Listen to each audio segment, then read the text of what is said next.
Hello everyone. तो जैसा कि हमने लास्ट एपिसोड में देखा था कि एल्डर्स वहाँ से चले जाते हैं, तो यूफेई काफ़ी गुस्से से अंदर जाता है। अब आगे तो मास्टर फेंग उससे पूछते हैं तुम कौन हो। तो सेकंड एल्डर उन्हें बताते हैं कि ये डिवाइन डॉक्टर है जिसे मैंने इनवाइट किया है। तो गोंगशन बोलता है यही वो फ्रॉड है जो मेरे ग्रैंडफादर के डेसिपल होने का नाटक कर रहा था, और आपकी हिम्मत कैसे हुई इसे मिराकल डॉक्टर कहने की। तो मास्टर फेंग बोलते हैं सेकंड एल्डर आप इस तरह के इंसान को मेरे डिवाइन वॉरियर विला में कैसे लेकर आ सकते हैं। तो शाओशान बोलता है मास्टर ये सच में एक डिवाइन डॉक्टर है। अभी कुछ समय पहले ही इसने मेरे बॉडी से एविल एनर्जी को रिमूव किया है, और वो भी बस ऑब्जर्व करके। इन्होंने मेरे बॉडी के 2 इलनेस को देखा। ये एक फ्रॉड नहीं हो सकते। ये सुनकर मास्टर फेंग चौंक जाते हैं। तो शाओशान उन्हें ये भी बताता है कि ये जेंटलमैन नीडल अप्लाई करने में काफी अच्छे हैं। ना सिर्फ ये प्रोटियम का यूज करते हैं बल्कि नीडल्स को कंट्रोल करने के लिए इन्होंने इंड्यूस सी का भी यूज किया, जिससे मेरे बॉडी के सारे एविल्स बाहर निकल गए। ये सुनकर ली जिफान भी चौंक कर बोलता है क्या ये सच में नीडल सप्लाई के साथ शी भी ड्रॉ करते हैं। मास्टर फेंग ली जिफान से पूछते हैं क्या हुआ। तो ली जिफान बोलता है शी का यूज करके नीडल्स को कंट्रोल करना मेडिकल प्रैक्टिस में माइनर अचीवमेंट माना जाता है, और ये एक अच्छा तरीका है सक्सेस अचीव करने का। ये भी बोलता है कि तियानवु एम्पायर में मैं बस 2 लोगों को ही जानता हूँ जो शी का यूज करके नीडल्स को कंट्रोल करते हैं। अगर ये जेंटलमैन सच में शी का यूज करके नीडल्स को कंट्रोल कर सकते हैं तब तो मास्टर फेंग आपको बस वेट करना चाहिए, क्योंकि हो सकता है ये मिस फेंग के बॉडी से उस पॉइजनस डीमन फ्लावर को रिमूव कर सके। पर अनफॉर्चुनेटली मिस फेंग के बॉडी में जो पॉइजनस डीमन फ्लावर है वो गोंगशन के कारण काफी ज्यादा चेंज हो गया है, यहाँ तक कि मेरे ग्रैंडफादर भी कुछ नहीं कर सकते। ये सुनकर मास्टर फेंग काफी उदास होकर बोलते हैं ये सब मेरे कारण हुआ। तभी एक आदमी बोलता है आपको खुद को ब्लेम करने की कोई जरूरत नहीं है। तभी दूसरा आदमी बोलता है ये बस झूठ बोल रहा है। हम लोगों ने ना जाने कितने सालों तक मेडिसिन की स्टडीज की है और फिर भी हम इसके लिए कुछ नहीं कर सकते, तो ये कैसे कुछ कर सकता है। तो सांग बोलती है ओल्ड मैन यूफेई एक एक्सीलेंट डॉक्टर है, आप इसके बारे में ऐसे कैसे बोल सकते हैं। और गुस्से से बोलती है अगर फिर से यूफेई के बारे में ऐसा कुछ कहा तो मुझे रूड होने के लिए ब्लेम मत कीजिएगा। और अपना स्वॉर्ड बाहर निकाल लेती है, जिससे एक रोशनी बाहर निकलने लगती है। ये देख ली जिफान सोचने लगता है क्या इसकी कल्टीवेशन लेवल ग्रेट युआन डान रिलम तक पहुंच गई है। तो यूफेई सांग से बोलता है तुम ऐसे मेडिक्योर पर्सन से गुस्सा क्यों हो रही हो। तो सांग अपना स्वॉर्ड रख लेती है। ये देख मास्टर फेंग चौंक कर सोचने लगते हैं ये कितना स्ट्रांग है, सच में इसके पास हेवन की पावर है। तभी यूफेई मास्टर फेंग से बोलता है आपकी वाइफ की बॉडी एक पहली स्पिरिचुअल विजडम है जो कि अभी भी एक क्लाइमेट नहीं बनी है। और ये भी बोलता है बस कुछ देर में ही आपकी वाइफ के बॉडी से वो पॉइजन को रिमूव कर सकता हूँ, बट अगर हमने थोड़ी सी और देरी की तो ये पॉइजनस एनर्जी आपकी वाइफ के पूरे बॉडी को कवर कर लेगा, और तब काफी ज्यादा लेट हो जाएगा। तो मास्टर फेंग यूफेई की ओर जाते हुए बोलते हैं क्या तुम इस पॉइजनस एविल को बस कुछ देर में रिमूव कर दोगे।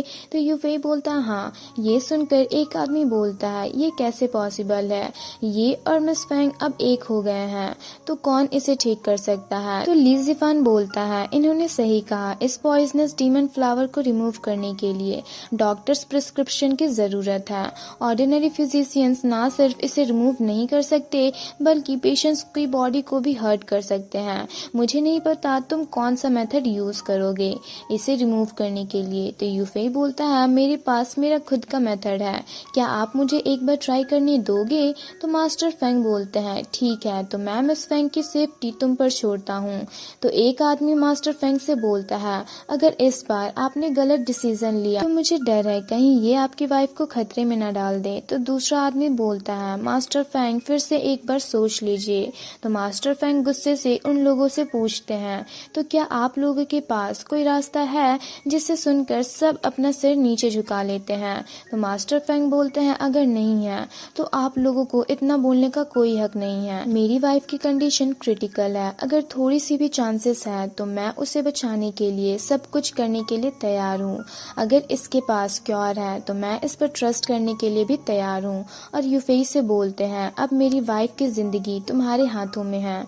ये सुनकर यूफेई हंसते हुए बोलता है, आप फिक्र मत कीजिए। तो उसे जाता देख गोंगशन सोचते हुए बोलता है, ये डीमन फ्लावर के पास ना सिर्फ स्पिरिचुअल पावर है बल्कि ये पॉइजन भी कंटेन करता है। मैं भी देखता हूँ तुम इसे कैसे रिमूव करते हो। दूसरी तरफ हम उस पॉइजनस डीमन फ्लावर को देखते हैं जो अपने मुंह से पॉइजनस गैस निकालता है, जिसे देख गोंगशन सबको केयरफुल रहने को बोलता है। जिसे देख यूफेई मुस्कुराते हुए बोलता है, अब मेरी ट्रू फायर को कंडेंस करो, जिससे एक रोशनी यूफेई के बॉडी से बाहर निकलती है। ये देख मास्टर फेंग चौंक कर बोलते हैं, ये तो सच में ट्रू फायर है। दूसरी तरफ हम देखते हैं यूफेई अपनी निडल्स का बॉक्स बाहर निकालता है, जिसे देख सब चौंक जाते हैं। तभी यूफेई उस निडल को उस डीमन पर अप्लाई करता है, जिसे देख सब चौंक जाते हैं और उस निडल की काफी तारीफें करने लगते हैं और आपस में बातें करने लगते हैं कि ये कैसे पॉसिबल है, आखिर ये कैसी टेक्निक है।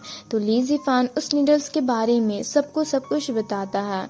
दूसरी तरफ हम यूफेई को देखते हैं जो उस निडल्स को मिस फेंग पर अप्लाई करता है, जिसे देख गोंगशन चौंक कर बोलता है, ये कैसे पॉसिबल है, यहाँ तक कि ये मेरे ग्रैंडफादर भी नहीं कर सकते। तो ली ज़िफान फेंग को देखते हुए बोलता है, ये तो सच में काफी अच्छा मेथड है और इस मेथड से अब ये पॉइजन सी मिस फेंग के बॉडी में नहीं जा पाएगा।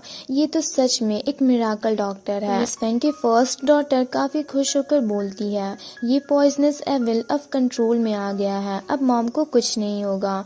तो सेकंड एल्डर बोलते हैं, इस जेंटलमैन की मेडिकल स्किल्स जितना मैंने सोचा था उससे कई ज्यादा पावरफुल है। तभी हम उस पॉइजनस डीमन फ्लावर को देखते हैं जो उस नीडल्स के कारण जोर से चिल्लाता है। अभी यूफेई अपनी पावर का यूज करके उस पॉइजनस डीमन फ्लावर पर अटैक करता है, जिससे वो वहां से गायब हो जाता है। ये देख सब चौंक जाते हैं और मास्टर फेंग बोलते हैं, ये रिमूव हो गया। तो ली ज़िफान बोलता है, मास्टर फेंग अब भी मिस फेंग के बॉडी में कुछ पॉइजनस सी है। तो मास्टर फेंग चौंक कर बोलते हैं, क्या अब भी कुछ है। तो ली ज़िफान बोलता है, आप टेंशन मत लीजिए, ये उसे भी रिमूव कर देगा। तभी यूफेई मिस फेंग पर निडल अप्लाई करता है, जिससे उनकी बॉडी से वो पॉइजन बाहर निकलने लगता है। ये देख उनकी सेकेंड डॉटर बोलती है, अब मॉम पहले से बेहतर लग रही है और काफी खुश होती है। तभी यूफेई उस निडल्स को वापस ले लेता है। तो मास्टर फेंग उससे पूछते हैं, क्या अब मेरी वाइफ के बॉडी से वो सारे पॉइजन्स रिमूव हो गए हैं। तो यूफेई बोलता है, हाँ अब फिक्र करने वाली कोई बात नहीं है। तो मास्टर फेंग काफी खुश होकर बोलते हैं, मेरी वाइफ की जान बचाने के लिए थैंक यू, और बोलते हैं, ये रहा पर्पल स्काई इमॉर्टल ब्रीफ, इसे ले लीजिए। यहाँ पर ये एपिसोड एंड हो जाता है। आई होप आपको ये एक्सप्लेनेशन वीडियो अच्छी लगी। अगर आपको ये एक्सप्लेनेशन वीडियो अच्छी लगी तो लाइक कर दे और चैनल पर नए हैं तो चैनल को सब्सक्राइब करना ना भूलें और कमेंट करके हमें जरूर बताएं। And thanks for watching.